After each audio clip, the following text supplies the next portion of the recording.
According to a new poll, Labour is just 1 percentage point ahead of the Tories now. What turnaround!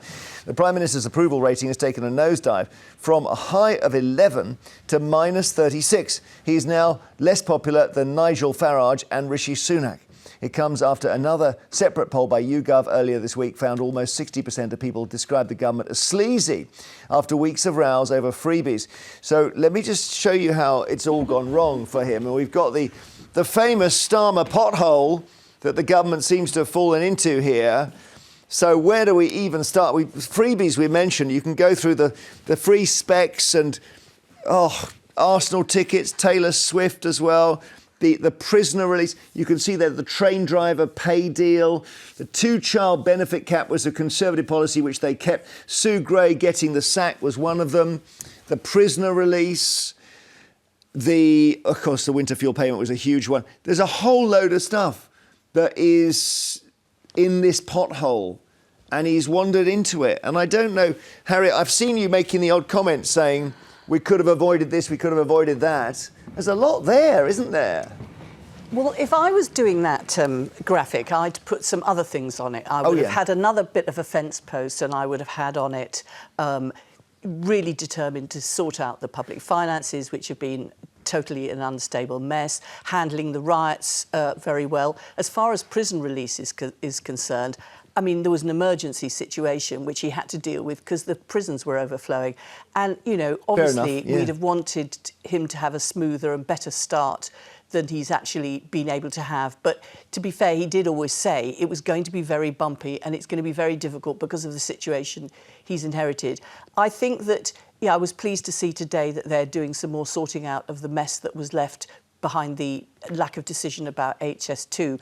I think, it's about what you do in practical terms, because people will judge them by whether or not their lives feel better as a result, and the cost of living crisis and the public services are better. But also there does need to be an overarching narrative.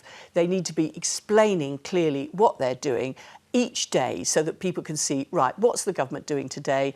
And instead of stories about, dramas in terms of the Swift people in number 10, you have some things which actually people can look to and think, right, that's what they got into government promising to do, and they're getting on and doing it. I mean, if we go through some of them, it just seems expended so much energy dealing with Taylor Swift tickets at the top there. Then you can see the Arsenal tickets, the pay deal for train drivers while complaining there was no money, keeping the Conservatives' benefit cap. Winter fuel was the big one. I mentioned the freebies. The prisoner release was big as well. Sue Gray is just I don't know, Lynn, whether this is incompetence or whether it's bad luck and a horrible media climate. Well, I would ask people at home, I'd ask yourself, if we can just remove the political bias, because I'm sure if this was a Conservative leader, that possibly you'd have a lot more to say. And when asked about the pothole, you went straight to, he wants to fix the country, the financial element, blah, and none of these things were addressed. And I think this is why he's losing so much support, because people feel let down. I supported the Conservatives, but when it was time to criticise them, I heavily did so. So my thing is, he's not been in tenure for a long time, and we're seeing things that they're doing that they were hugely critical of the Conservative Party for. For example, over 16,000, which he did not notify with regards to clothing. He's given back 6,000, which shows that he's obviously done something wrong. He feels he has. Otherwise, why would you give that back? He shouldn't have given it back, should he? The winter fuel, people of that age demographic feel really let down. They were blindsided. They didn't see this happening. And we're not really seeing any heart in him as well. When he's being interviewed, he doesn't seem to have any compassion as to the decisions he's made. And all he keeps on saying is the black hole, the black hole, the black hole. Well, there we got the black hole on the floor there, which they've fallen into. Joe's in Sheffield. What do you think? Have you lost faith in him? Oh dear, don't know where to start, but I've got to be quick. I am actually a member of the Labour Party, never mind having voted from my adult life. But the contradiction between the fundamental Labour principles versus the present government seems to be so vastly opposed. And very sadly, and I don't mean this disrespectfully, Lynn, but Lynn is actually right. She is completely right.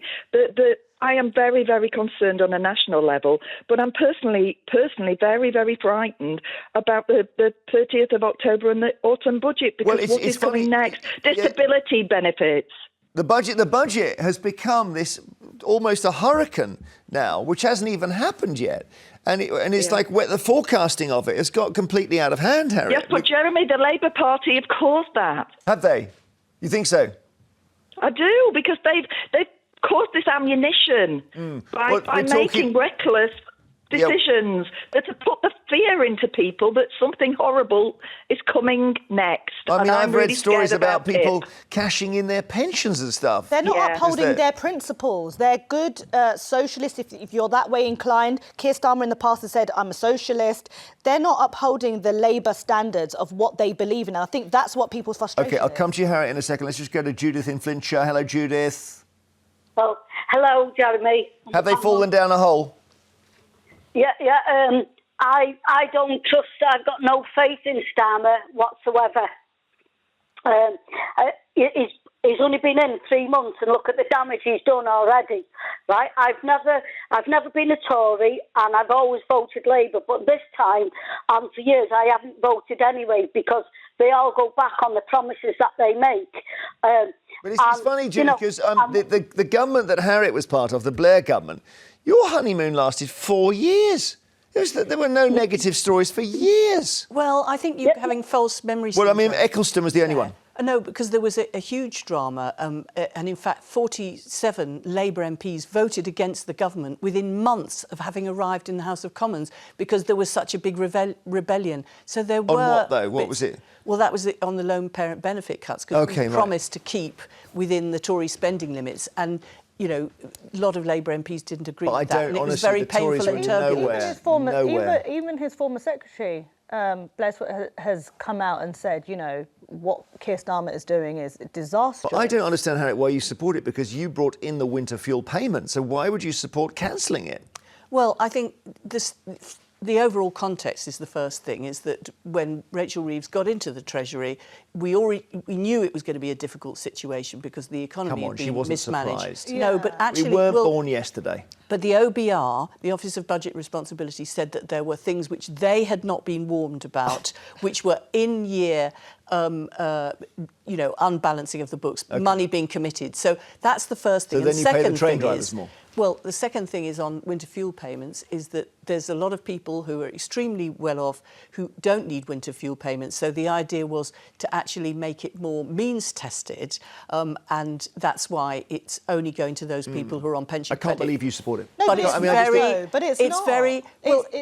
I understand where you're coming from. I completely agree. Those who are hugely wealthy, why should they get the winter fuel payment? But those who are just literally above being able to qualify, what about those? Well, those people at least are going to be getting the triple lock on pensions, which is an additional £900 plus an additional £400. And the point is, we've got to keep the economy stable. The economy was in a mess, and everything, the whole of the private sector, the whole of the public sector, depends on there being stable public finances. And we were very clear before the election, there's difficult choices to be made, and it's going to be painful. Okay. But the worst thing is to have a wrecked economy, which is one of the reasons why people chucked the Tories out, because there was so much economic instability. So we've got loads and loads of calls on this, whether you have lost faith in Keir Starmer after such a short time. 0207 862, there we are. There's all the different things that have happened coming out of our pothole that he seems to have disappeared down. 0207 862 2222. We'll see you shortly. Now, more calls on whether you've lost faith in the Prime Minister. Lots and lots of people calling in. His approval rating has taken a real nosedive after weeks of rows about the freebies, scrapping the winter fuel payment, paying the train drivers more, etc. Peter in Wolverhampton, has your faith in Starmer gone, or did you never have it? Well, I voted Labour, but I think you've heard of the omnishambles, but this is an abomination. Well, why? I mean, if you leave aside winter fuel, it just seems like everyone was just like a fight in a pub where everyone has 8 pints and they just start kicking the nearest person in glasses. No, what's happening is this Iron Chancellor business and cuts and attacks on the poor. This isn't the Labour government. I keep feeling I've voted for reform by mistake. Well, but you think they're very right-wing, do you? Well, I think they're more right-wing than Sunak. I thought he was bad enough.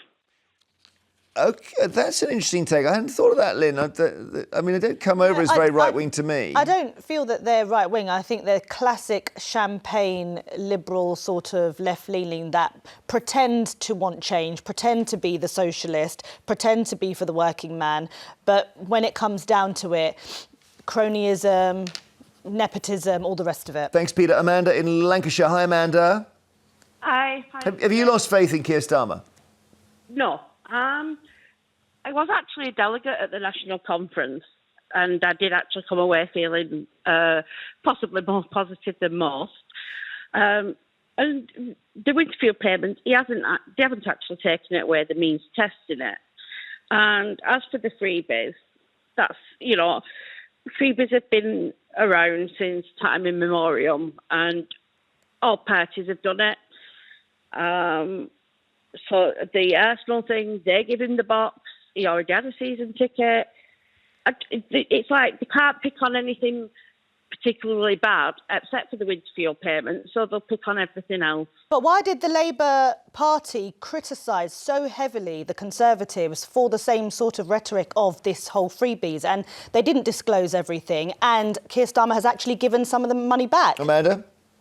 Yeah, well, I mean, the freebies have always been there, and I think Labour have always both Labour and Tory always criticise each other, but there's not been a massive amount to criticise them on, other than the freebies and the winter fuel, which I think has been handled wrong. OK, thank you. I mean, I didn't... When Starmer went to Taylor Swift with his wife, Harriet, I didn't think, enjoy the concert, but for God's sake, don't post a photo. I didn't have that radar that it was going to be so awful. And there it is. Now, when I think about that, you would never see Blair and Cherie posting a photo like that. He might have gone to those concerts. I don't think he would have fallen into that trap, would he? Well, I think there's two things going on here. There's things which, have not gone the way that they should have been. And I think Keir Starmer's acknowledged that by paying back some of the freebies that he took. But I think it's also a question of what is the forward-going agenda, because what people want to be hearing about, I should imagine, is things that's going to make a difference in their life. And there's a lot of issues that are going to be coming up into the budget, and one of which is about making things fairer in the tax system, because people who are lower down the income scale pay a higher percentage of their tax than people higher up the income scale. Now, we obviously want to... This shortly, yeah. Oh, right. Exactly. No, we'll do the millionaires thing, but, I hear what you're saying, whether they could hit the rich and somehow rebalance, I don't know. James in Derbyshire, hi. Yeah, hi there. So, can you explain this? Why has his approval rating taken such a dive? I think the fundamental thing is that he didn't actually have that much going for him from the start. I mean, I voted Labour. I'm disappointed in 40 grand's worth of freebies when he got paid 400 grand. What no one ever talks about about Prime Minister repair is what they get afterwards, which is millions and millions and millions of pounds. Yeah. So you don't need to take freebies on that kind of wage. I think the reason, like I say, he hasn't got much going for him in the sense that he's not a very good communicator. Blair could talk his way out of anything. He talked his way out of the Iraq War and won another election. But with Starmer, what he really had going for him was integrity, was his kind of supposed honesty. And I think his kind of rush to over 100 grand's worth of freebies has kind of blown the one big quality that the British public saw in him. That's interesting commentary. Maybe a bit. I remember when Gordon Brown took over, and they tried this advertising slogan, "Not Flash, just Gordon," which is a great slogan. Yeah. But in the end, he needed to be flasher because he had to get out of so much trouble, and he couldn't communicate his way out of it. They were very similar too, because Brown came in without a plan. He'd been in power so long, he just wanted to be PM. He didn't really know what he wanted to do with it, and then got buffeted by events, as it were. And I think, again, with Starmer, where they're similar, they both rely on their advisors too much, like Theresa May. If your advisors are constantly the story, what that shows is that you're not a very strong Prime Minister. You're relying on them too much. We had it with Dominic Cummings. We had it with Nick Timothy and Fiona Hill. We had it with Damien McBride. You know your stuff. Wow, but they all have advice. Thatcher had Alan Walters. I mean, they all have advice. Thank you, James. You're sort of political correspondent, Monkey, as they say. Thank you. Deirdre in Northumberland, hi. Good morning, everybody. And it's a breath of fresh air to see Harriet. I mean, they were the good old days, and she was part of a government where it did things for people. Tony Blair made the poor rich because he introduced tax credit for pensioners, child tax credit, working tax credit. He built schools, he built hospitals. We had faith as a party member at the time. And now I'm still a party member, been there for nearly 60 years. And it saddens me so much that those 50 MPs, they should be going into that pothole as well, because they didn't. Harriet said in the past they would vote against the government if they believed in something and they had a principle.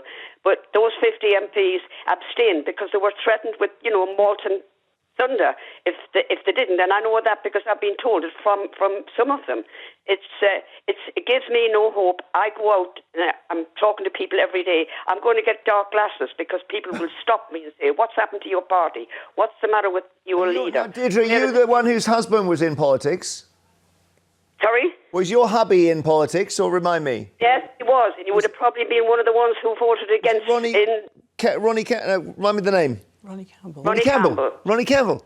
One of Harriet's. Yes, sorry, Deirdre, I've forgotten that. I do apologise. So yeah, of course, Harriet would know him well. But yeah, I mean, I think if you're in Labour, maybe you start to look back at the Blair days as the good old days. There's a thought. Yes.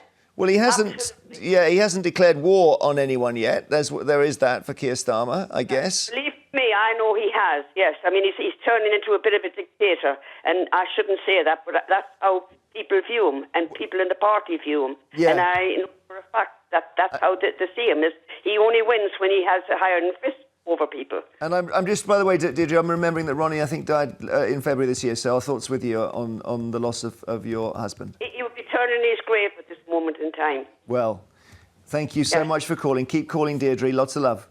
Thank you. Bye. William in Renfrewshire, hi. Good morning, Jeremy. Why has it gone this sort of... Why is that Keir Starmer at the moment? The nosedive, the pothole? This started a long time ago with the Labour Party. The Labour Party decided to be a small Tory party. They can't even say socialism anymore. They're too busy chasing knighthoods and damehoods, as one of your panel can prove what I'm saying. They're a disgrace. At the end of the day, the British public look for an alternative. And what have they got? Another Tory party. Well, let Harriet respond direct to you, William, because you've just, thrown an insult in her direction. Go on, Harriet. Well, I think, and I know we've said this before and people are fed up with hearing it, but there are big problems which need to be solved and there is no easy answers. And one of the problems I think that's happened in politics recently is that people think that by saying there's an easy answer, that somehow things can happen overnight, or by blaming other people for your own faults. And I think really everybody's got to recognise that it is going to be difficult. There aren't any easy answers. Okay. But actually, in the sooner rather than later, we're going to see things improving. We have to take our break now. Thank you for your calls. Thanks, William. We've got to move on later.